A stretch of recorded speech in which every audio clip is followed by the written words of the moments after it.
વસ્તી ગણતરી 2027માં પ્રથમ વખત સ્વગણતરીની શરૂઆત બનાસકાંઠામાં 17 થી 31 મે સુધી નાગરિકો ઓનલાઈન કરી શકશે નોંધણી. રાજ્યમંત્રી પ્રવીણ માળીએ ડિજિટલ રીતે કરી સ્વગણતરી.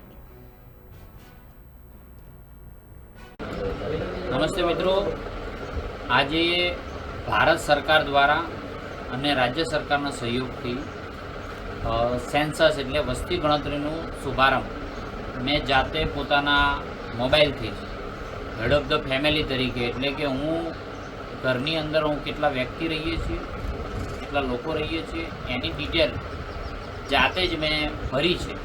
સૌને વિનંતી કરું છું એ પ્રમાણે આપણે પોતાની ડિટેલ ભરીએ અને તે પછી કોઈ પણ એક રાજ્ય સરકારના કર્મચારી આપના ઘરે આવશે અને આપે એને માત્ર કન્ફર્મ કરવાનું છે. એટલે કોઈ વિગત આપે એવું નહીં, આપણે જાતે જ આપણી વિગતો ભરવાની છે અને એનું કન્ફર્મેશન માટે રાજ્ય સરકારના કોઈ કર્મચારી આવે એટલે આપણું કામ